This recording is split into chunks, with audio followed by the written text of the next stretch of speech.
Bum, bum, bum, bum. There it is. Texas State, huge wins for sure.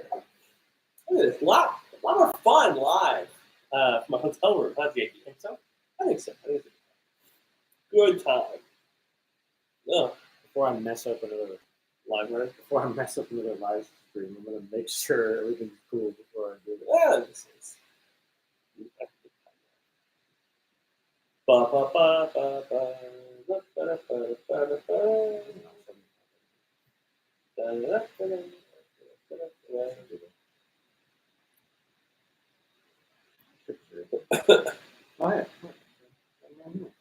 Yeah, so they had the Capitol protected this time, folks. They did not let us rush the field. It's pretty good audio quality. Yeah, good audio quality. I don't mind. I'm gonna push this out real quick. Good. Push the YouTube video out. Live show. Why don't you buy me some time? Bowl. Then you better than that. So stream, copy.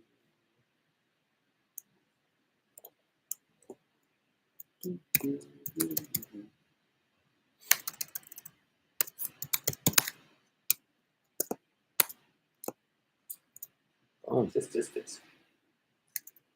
Hashtag eat up. I wish I could do all of this like in the setup, but YouTube doesn't let you do that. I wish that we had the ability to like transport. Imagine like the ability to like Control C, Control V somewhere else. You know what I mean? Because the square right now must be going like crazy. You think so? I hope so. I do. You don't think so? I don't know. Oh man. Here we go. All right. I don't know if we should start or if we should just like howl around and like, you know, wait people to get in here. You know, it's only 2 minutes on. We've just kind of been messing around. There's literally nobody on. But a lot of people will watch this like in the future. Yeah, for sure. Wow, they did a live show? Live? That tweet wasn't a joke. That tweet wasn't a joke. It's crazy though, and I've always told people this. We record the pod, and because of the way that we record, Jacob and I look the same size. But then you're in these situations, and it's like, I am just wider. I'm just a wider guy. Now, someone call me Tubby McLard. Get one like on this video. I didn't like that. I didn't like the video. It was not me. So somebody liked it. It wasn't me. No, it's a huge win. Like, we talked about it driving up here, 4-hour drive up. Jacob tried to get us up here yesterday. How early you want to get up here? But I wanted to get up here this morning I wanted to get up here. I wanted to leave at like 6 or something. Yeah. That was dumb. We got up here, pretty good time, you know? Got to schmooze a little bit. We would have run here earlier. I missed a bunch of turns. That's on me. Yeah. That's on me. You think like a city like Dallas, that they would build it better for people like Jacob to be able to drive. I was telling you, I think this is Mexican, like New York. Like this is, if you move over here, it's like, wow, you really made it home. Many would argue that Dallas is the New York of Texas. We'll start that conversation sometime. No, huge win in the First Responder Bowl. Shout out Texas State. McKinney does it again. 30-28 win against UNC. While we wait for people to come in, yeah, let's start the debate. Watching right now. Let's start the debate. Jacob famously is a lifeguard. Was a lifeguard in high school. Probably can still be a lifeguard now. Knows how to swim. Oh yes, I'm so glad you're talking. And the debate now turns into, are lifeguards first responders? Now, I'll take the side of the act, right? Like, okay, kids drowning, they're the first people to jump in the water. Yeah, they are technically a first responder. However, I don't think Mackenzie, who's 14 at the local pool, should be in the same category as like EMT or firefighters. Now, Jacob, do you disagree? But me and Mackenzie are in a different category because I was a lifeguard instructor, American Red Cross lifeguard instructor. Look me up. Actually, 1 year I helped edit the American Red Cross lifeguarding manual. That's my big claim to fame, besides also helping usher in safety across South Texas. And this podcast. This podcast, of course. But I started asking first responders like what they thought of lifeguards and like how they fit into like the realm of safety, I guess. At Fiesta, I got a little drunk and I went up to a cop and I was like, "Hey, do you think that lifeguards are first responders?" And the guy thought about it for a second, and he was like, "You know what? Yeah." And so today, I went up to two sheriff's deputies. I think there were two like Tarrant County or Dallas County sheriff's deputies, and I was like, "Hey, serious question here." And they're like, "What's up?" And they leaned in, and I was like, "Do you guys think lifeguards are first responders?" And one guy was like, "What are you talking about?" And the other guy was like, "Welcome to the Brotherhood." Okay, I think it's kind of crazy. I don't disagree. I just think that if we're gonna be giving out first responder like medallions, I don't think if you're a lifeguard, you should be in the first group that gets them. Fair. Like, you know, EMT, firefighters, police officers, all deserve it more than I think a lifeguard. Also, here's the crazy thing, right? I saved 6 lives, bro. 5 or 6. Let's say something goes down, and they're like, "We need a first responder." It's kind of like on the plane where it's like, "We need a doctor." It's like, I have a doctorate in Is there a doctor? journalism. It's like, no, that doesn't really count. We need a person who can do a tracheotomy. So I thought that was interesting. I thought it was an interesting spot for Nice Jake. little tidbit. For Jake to be in, you know, trying to squeeze as much. Oh, let me make sure I sent all this to Ken's Five. Trying to squeeze as much. I started working like help that he can get, like on the stuff for the bowl game, and then as soon as I started like shooting and stuff, I got a text from my boy Nate Ryan. Shout out Ken's Five and the Ken's Five team. People who pay my bills, but they were like, "Hey, you at the bowl game?" I was like, "Yeah, why? What's up?" They were like, "Did you mind sending us some video?" I was in the middle of like shooting the worst parts of the game ever. And I was just like losing my mind because I felt like I was missing every single play. I got 1 touchdown, very good. Let's talk about the worst parts of the game. What was the worst part of the game for you? Worst part of the game 30-28 win. I was like, oh man, we might lose this one. The first quarter really did not look too pretty. Second quarter, we kind of came into our own again. Third quarter, we cleaned up. Fourth quarter, we almost let them get back in for a second. Okay, so nobody thought that Drew Messenberg, what was his name? Messmaker. Okay, I want to get it right because the kid was incredible. Oh, now you want to get names right. Guy was incredible. Guy who famously gets names wrong. Guy was incredible tonight. In his first start since he was in 9th grade, like, you can't write a better storybook. And he breaks off for a 70-yard run, and at one point you're like, okay, I 100% want Texas State to win. It's a lot easier to go hang out and have fun after a bowl win than a bowl loss. But true Texas State fans know, win, lose, we booze, right? Come on. That's what we're doing right after this, literally. Yeah, literally. But for a kid to have that type of performance in his like first start as a college quarterback, and not only the first start as a college quarterback, first start in like 4 years, you got to tip your hat to that. And he did everything that Texas State struggles with, right? He has a strong arm. Texas State wanted to test his arm, and the first 2 quarters he proved that he had a cannon. And then they wanted to test his legs, and he proved that he could run the ball. He broke off for a 70-yard run, but there was a couple 14, 15-yard runs in there as well. So I look at it and I go like, oh man, UNT has their quarterback for the future. Like that guy is like box office. He's really good. Like I would argue that if you could give me another year of Jordan or the next 3 years of this guy, like I love Jordan McLeod. And what he did this year for this program is we're going to tip our hats and say thank you, the same way we did with TJ Finley. But I mean, that UNT quarterback the next 3 years, like be good. His coach said in the post game, like this guy could be playing on Sundays, and I don't disagree. What a kind of reunion for 2 like halves of the UIW staff that kind of melded. Obviously, there's a bunch of guys that left when Eric Morris left, and there's a bunch more guys who left when DJ Kinney came over here. I imagine that it was kind of like a emotional 50-yard meetup. You know, like a good game. I don't know. You gotta imagine that. I was gonna ask that question. You gotta imagine that they probably talked before the game, right? And they said like, you know, over text or hey, good luck or whatever, right? When the bowl game's announced.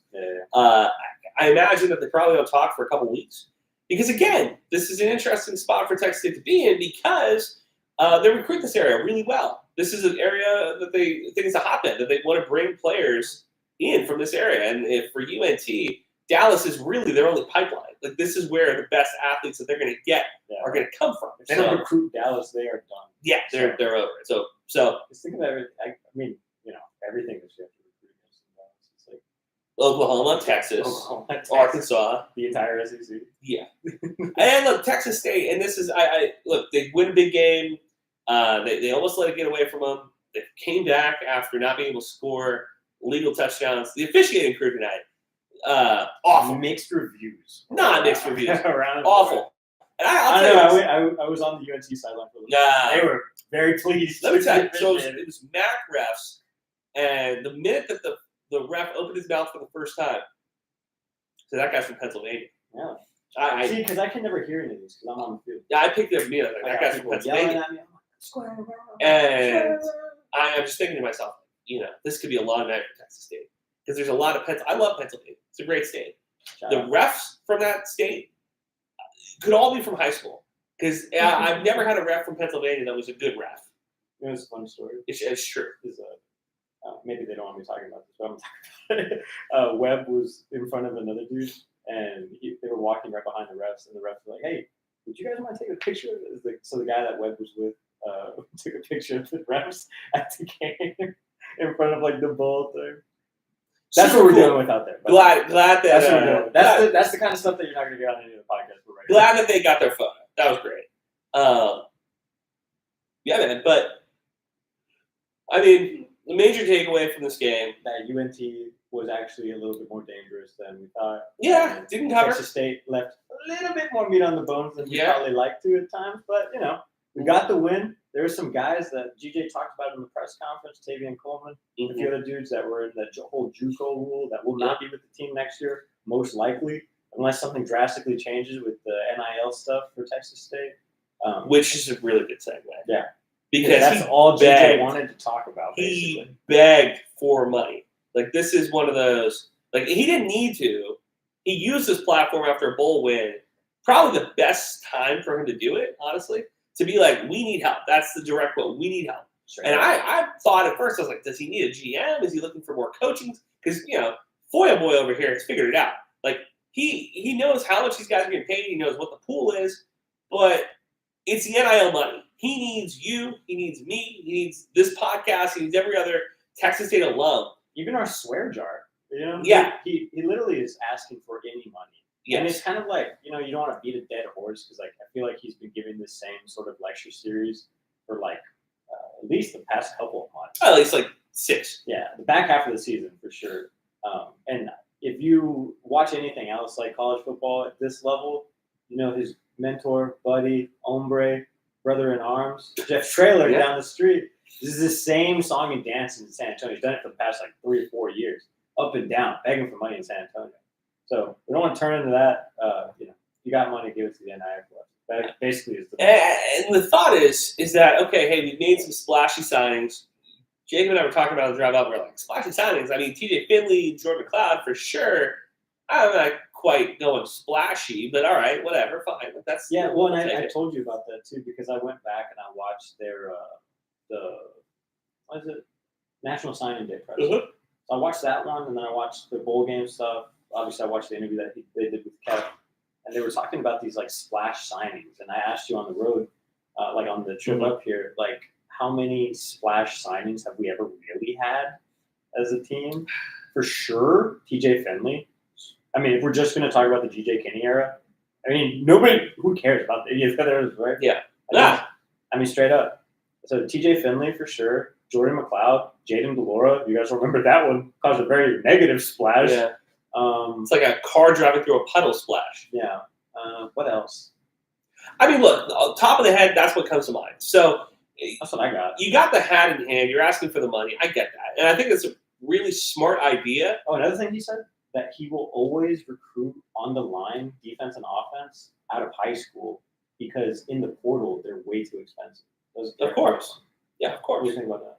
I mean, that makes sense. You look at what Texas did with the Pancake Fund, and that's kind of how they built themselves into a semifinal team. And you look at the way that SMU has built their program on the offensive and defensive line, again, through NIL money to go buy NIL. So it makes sense. Those would be the most valuable. I'd say that quarterback, most important position, probably going to be the highest price tag.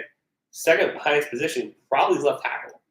Probably center. Center, yeah. So, yeah, if Texas State can go get some dudes in the end, you think that, I mean, obviously that's what Ben Bell wanted to do. Obviously. Wanted some money. And I'm curious to see, we should FOIA that. I want to know. Sit up so it doesn't look like I want to know. I want to know the money transaction here when it comes to the Ben Bell money, because what actually happened? Really? Do you think we'll ever know the truth? Come on the pod. You know what? We're gonna find out the truth. I'm gonna do some investigative journalism. Yeah, come on the pod. I'm gonna go drink after this podcast. We're gonna get done here, and Zimmel's sober, so he'll let me get into the throes of it, and I'll come back and I'll feed him nuggets of truth. Zimmel will write it all down. I'll wake up tomorrow and be like, aha! Put it all together. I knew it. Subscribe to the newsletter. Shout out. Yeah, I actually didn't send one. I haven't sent one in 2 weeks, so I'm so sorry. But I was on vacation. I took 3 weeks off, threw everything off. We talked about questions we didn't ask Kenny. I was wondering, because he said that like the last couple of weeks have been crazy. We both joked that we wish this game was like 2 weeks earlier. Oh no, I haven't joked about it. I've outright said I wish this was played 2 weeks ago. I wonder what that would look like. If the game was basically. Yeah. Well, do you think the team's more prepared? Do you think what do you expect? I don't know. Because they said they took essentially a month off and then came out and played. Yeah, that kind of checks out. Some of the ways that they look. I will say this: the conversation we had on Twitter, where it was like, "Hey, it's the defense's fault that we're giving up touchdowns." No, not really. I don't think so. I think we were testing the quarterback's arm for UNT. I think the passing game was a little shaky for us at times. Joey Overton hit right in the numbers, dropped it. Yeah. Well, the sun in the eyes too early in the first half. Dude, there was that SMU stadium. I've complained about Texas State's stadium because of how many shadows there are, but that's because we don't have as many lights, all around. Last year, you guys remember the same situation or the same bowl game. We played at night. I mean, you don't have to worry about it. There's not that many shadows. SMU's got crazy amounts of. So that game kicked off at 4:30 last year. Really? Yeah, I thought it was a lot later. Yeah. Huh. Yeah. Was it just darker? I mean, I wasn't on the sideline, I guess. Huh. Interesting. I was in the press box. My bad. But anyway, shadows. Shadows. Yeah, but I was just saying, there were so many, shadows. I felt like I couldn't shoot anything. It was crazy. I was just constantly adjusting my lenses. Yeah, man. The entire time. So if you see some of my handiwork on Ken's Lab, let me know. They're going to send it. The Austin stations and the San Antonio stations all wanted it. Shout out Squarin around. Do we get the shout out for that? Do we get the courtesy of Squarin? Courtesy Squarin. Wow. Look at that. Speaking of Squarin, let's talk about the shirts. Hey, yeah. I knew our boy Hans in the chat over here said, that is one sweet shirt on, JR. Appreciate it, homeboy. Yes. And you can buy it. Yeah. You can actually buy it. Not exactly this one. If you want a game-worn shirt by me, I'm happy to oblige for a different kind of price. But you can pick these up on elitesports.com. We got a link in our website or our link tree on. It's a lot of links on X, but we also tweeted it out separately today too. So. And then I think Elite Sports just tweeted us too. So. Yeah. Well, we've been kind of busy. I will say this: me is a very nice individual. Jacob disagrees a lot of time, but we took a photo with the family. And we might have sold 2 shirts from there too, because they were very excited about the. You want to tell the story? Yeah, I mean, there was people lined up outside, trying to take photos with the Texas State band. Yeah. And it says Texas State all over it. It's like I think it might be the equipment truck for the football team. Actually, now I'm thinking about it. Yeah. But they were taking a picture outside of that because it's a cool thing to do, and I was ready to keep it pushing. You got to help moms. It was a mom taking a photo of her family, and moms, they'll give everything. They'll even give up their chance to be in the photo. And I was like, no, come on, Mom. Get in the photo. I'll take the picture. I had Chirpy over here on my shoulder telling me to pan up and do a little bit more. I think the photos turned out really good. I hope that family got their photos. And maybe that's in next year's Christmas card. So if it is, shout out. I'm glad that you liked it. To pay us back, buy a shirt for sure. Yeah. No, and people were asking me on the sideline, they're like, yo, nice shirt. Where can I get them? EliteSports.com. That's why I tweeted it out from the sideline too. In case you're looking for @SquarinPod, EliteSports.com. But what's going to be crazy is that people are going to like that squaring around, thinking the pun on the square, which is kind of the reason we named the podcast. Yeah, but I think if you look it up, it'll just go to us. But that's the thing. So now, hopefully, people are wearing our merch, maybe not realizing that's the podcast, and then we're just by the way, it's kind of like Saturday for the boys. Actually, a cheerleader was like, "Oh my god, I love your shirt." No, let me tell you, that would be a good co-sign. I gifted the cheerleading team. If the Texas State cheerleading squad was wearing square around here, now that would be fire. That would be fire. Hey, call them. Let's get it done. Strutters, let me know. Oh, Bobcat marching band. Let your boy know. That hats too. EliteSports.com. Get a lot done. Square at checkout. Get 10% off.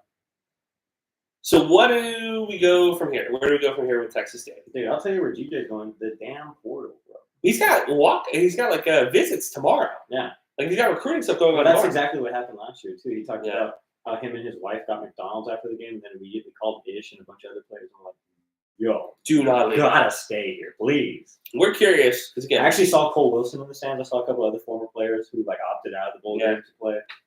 If you're looking for like an opt-out list of all the players who don't or did not play today, who are going to transfer to other schools, you're not going to find that because it doesn't exist. So look at the current roster. That's everybody basically who is eligible to play today and who may have played today, if you're looking. So then just cross-reference that with like last year's. We had, yeah, and then that's what you get. Is it the best situation? Probably. Is there a better way to do this? Probably. Oh, 1,000%. Are we doing it that way? No. Never. No. Couldn't do it that way. No. That's fine. What was your favorite part? Because we have two different like kind of ways to view it. So I watched 99% of this game from the press box. I think that's the best way to view the game when you're going to talk about it. And the Texas State drive, the second drive of the game, where Jordan clearly got in, and they did not review it, and they did not go to the jumbotron to look at it, and then we kicked a field goal. I thought that was like so emblematic of the season that we had this year, where it's like, oh, you're on the 1 yard line, you just got to get in, you think you got in, you didn't actually get in, you got to kick the field goal. That would be my first one because I felt like it was like poetic justice. And then the second one was Lincoln Perry icing the game, thought kind of iced the game on the 70-yard line. Yeah, you tweeted that, and I was like, ice again.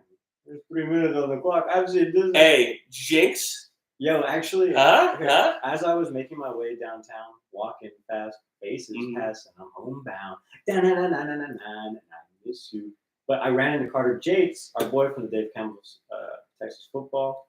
Best looking journalist in America. Jack journalist, Carter Jates. But I saw him and I was like, yo, yeah, what's up? And he was like, well, how you feeling about the game? And so I told him my score prediction. I thought it was going to be like 20-13 or something like that. And he was like, oh, yeah, Texas State should handle this. And I was like, well, Carter, actually several times this year they were very much favored to win and they could not do it. I think Kev said today that they were favored to win all 12 games. And they won 7. That's 8. Disgusting. Really? Yeah. That's what he told me. He said that they were favored in all 12 games. I was like, I don't know. Even Louisiana? That's kind of surprising. He said they were favored in all 12. Arizona State? I'm taking the Kev Chardella. If that's not true, well, because I remember the opening lines, the opening gambling lines for the Arizona State game specifically, because I put money on that game, actually, were like, for some reason, favoring Texas State. But ultimately, they switched to Arizona State. Okay. Well, I don't tell you. They said 12. So early money, I guess, is always with the Bobcats, maybe. Oh, maybe. So the program is on the rise. I feel good. Did you say that? We were trying to talk about last year versus this year. Because we ended up in the same spot with the same record. Kind of a different year, though, overall. Yeah, again, though, it comes back down to, like, you had a lot of hope for this season. Again, 12-0 was talked about, 10-2 was talked about, conference championship was talked about, and none of those things kind of panned out. So if you look at it through that scope, you're like, oh, no, this is a disappointing season. But if you look at it from the scope of a Texas State fan who's been around since this team went to FBS, you look at it and you go like, oh, this is the best 2-year run that this team has had. Like, I don't think that they won 16 games while we were in school in the 4 years, and they won 16 games over 2 years. So, in 2 bowls. You really can't be mad about that. G.J. Kinney said the best thing ever is a press conference. Like, Jim Wacker has a field. I'm trying to get a field named after him. I'm trying to get a statue. I'm trying to get all these things. Which, let's be honest, he stole that from me. Really? The statue thing? You said that? 100%. I've been saying that for 8 years. All the time. Huh? All the time. I'm like, Texas you did say you wanted to replace the Vaquero statue with the statue yourself. I'll double down on that. Old Maine, where journalism lives. Okay. There's a lot of spots for that Vaquero statue. Some say that Vaquero already looks like me. Who says that? The true Vaquero of journalism. It's Jacob Rodriguez. Interesting. Interesting. Look at that. Wearing boots right now. Poppy? That's so I lifted my leg up so you all can know that I'm fully clothed right now because I know this is a weird setup for this. We're on a couch. We're staring into a webcam. Let me tell you about a weird. Let me tell you about weird. I want to address it. Tell you about a weird setup. So, look, this podcast has always been seat of the pants. We've never done a lot of prep. We tried to. We actually started. We started doing a lot of prep, but it's kind of fallen off since then. Jacob got us a hotel at 1 a.m. this morning, which is shout out. That's great. Hey, it's kind of on me. Almost 24 hours. I'll take that lump. No, most people, two Pause. guys, you're thinking, 2 beds, 2 queens, 2 twins, or whatever. You got 1 king in a suite. And the door's closed. And the doors. Yeah. It's like a honeymoon suite, kind of. Do with that information. Huge win for the Bobcats. And for Jacob today. And for love. Love wins. Love wins. Thanks for swearing, everybody. No, bro. So here's the thing. Online, it says that this room sleeps 4 people. How do 4 people sleep here? 2 in the bed, and then 1 on the couch. 1 and a half on the couch? Maybe. I could fit there. In the fetal position. It's kind of a tight fit. 2 people. 3, maybe, in that bed. That's a king bed. Well, here's the thing. I think the 2, if we pushed it, we could put 7 people here. Like, if we had 7 people, I think 7 people could fit in this room. Yeah. But not comfortably. Last year, we did the same arrangement, but obviously I made my travel a day earlier. A lot earlier. Because I got to Dallas a day in advance, and I was there for the Western event. And then I was here for the bowl game, obviously. Then we went out like we're going to do tonight. But then we linked up with Colton. And so Colton slept on the floor in a sleeping bag that he had prepared. Ray rolled, our boy Colton. Yeah. And not tonight, though. Zimmel slept in the bed with me again. Yeah. I think Colton had the best. That's when I found out you had sleep apnea. Yeah. Still do. And me punching you in the chest in the night might have saved your life. I sneezed in the press box and I felt my heart stop. I told him, I was like, "What the hell? Yeah, wait, are you serious? Yeah, I sneezed and my whole start wearing like an apple. My whole chest like convulsed, and I was like, "Are you joking with me?" No, I was like, oh my god. And then, so then I turned to the person who's from SMU, and I was like, "Do you have an AFib machine in here?" Like, yeah, somewhere. I was like, "You need to find one." Like, because if I have a heart attack in this booth and I die, like, I'd be most upset that you stopped tweeting. Please wait till the 4th quarter. Yeah, we did a good job though. How did he die? Oh, the game was too exciting. I get the content out there. Yeah. On the videos. I had people tweeting me. By the way, this is a season finale. Yeah, squaring around. Right? We need some time off, bro. Yeah, we're taking 2 weeks off. Last year we did this like the 2-week off thing. This year we're doing the 2-week off thing because it has been a grind, bro. Yeah, this is the 52nd episode. I'm pretty sure. 52 straight weeks. 52 straight. How many other podcasts are doing? Like legitimately. I don't think there's a lot. When I was back home in the valley, that was 49. Okay. And then we did 50 with the UNT guy. So this should be 51? 51 or 52. We've done like a year straight. So I appreciate everybody who's joined in that year. If you weren't in for season 1, I appreciate you being here for season 2. I'll drop some content too. So it's not like you guys are going to be completely out of hand. Yeah, there'll be something about the newsletter as well. I actually got some exclusive information. Normally I wouldn't drop this on the pod right now, but the athletics director, Don Coryell, rolled up to me and he was like, "Hey, saw your interview with Coach Johnson," which apparently everybody was watching and or listening to. Yeah, on the drive up. On the drive up. And I was like, "Aren't we playing a football game? And didn't we do a whole bowl game preview with the UNT guy to tell us everything Don't care about that. No, whatever. Anyway, everybody's talking about the Coach Johnson interview. And he was like, "But did you know, actually, Chris Turner is probably going to be out for the year." The guy who famously I wrote about 2 years ago that was going to take over the Sunbelt Conference. Is he going to be on a red shirt? Like, what's going on? Well, they say that because he played in 11 games, he's just done. Like, yeah, so he doesn't qualify for a red shirt. There's a very slim chance that he can make it healthy to be in Pensacola because he doesn't have any pain in whatever part of his body that he's dealing with. But that's literally from Don's desk. Did you ever? That he told me on the field right now. Did he ever play Hippo? By the way, did he ever? Hippo? No, actually. Here's the thing about HIPAA, that actually, like, everybody is very quick to be like, "Oh, HIPAA." Like, you hear it in, like, coaches, you hear it in, like, legal offices and all this stuff. But actually, only the doctor is, like, stuck to that law. Interesting. So let's say the doctor tells the mailman, and then the mailman tells somebody else, like, "Oh, I heard about this." That's not HIPAA breaking. Interesting. Yeah. Like, saying, like, if the police knows about, like, a medical condition, what about your employer? Something, like, that's not HIPAA. What about your employer? Like, that's not HIPAA either. Really? Yeah, it's only doctors are tied to that. So I tell my if you're trying to get information out of a doctor, they can cite HIPAA. But if a doctor tells A nurse. Or no, that's the same thing. It's a Oh. nurse. That's a dark. That's like. Well, it's not the same thing. But it's a healthcare person. Oh, okay. You know what I'm talking about? But so a health secretary, same thing. No. That's good. Hmm. You work in the office and like Feels like there's like a you're just like a gray area. nosy secretary. Yeah, Brushing. Like, the person who like works the front desk. Yeah. Somebody Is it explained. violent? But somebody explained this HIPAA law to me, and I was like, oh wow, I don't know why I didn't even think about it like that. So you're telling me that what we should be doing is schmoozing with the people who are working in the front office of these. And wouldn't you know, I've already been hard. Interesting. All right. Well, season 3, Jacob breaks HIPAA laws. No, I told you, I'm not breaking HIPAA There you laws. go. Actually, I'm just I'm getting it from the people who. Yeah. You know, All right. Good stuff. yeah, I mean that Out- wasn't out of the HIPAA breaking because none of us were doctors in that. Yeah, that's true. As long as nobody is a doctor in that conversation, that's a good way to think about it. You're not breaking the HIPAA law. Interesting. All right. There you go. It's the last time he ever gets classified information. He's gonna take his G7. Yeah, Don's watching this live, like, no! Tough. Don't Don't have conversations with journalists if you don't want it out there. forget that the person who people hated the most is the one who has done the most for the school. Me. What? I didn't tell people. Why do you that, always make this I connection? didn't. You know, I'm just saying. I didn't break the news on guys not playing. I do think it's crazy though that he Well, played. he's already not playing. He's played 11 games now. He can't get a red shirt. That's kind of BS. You know, That's the first thing I asked him. I was like, does he qualify? for that the team? stinks. And they're like, no. But you'll remember actually from last year the amount of injuries that team had. They petitioned for red shirts for Tyrell Morgan and Yeah. Drennan, who I think played in the same amount of games that Christian Turner has.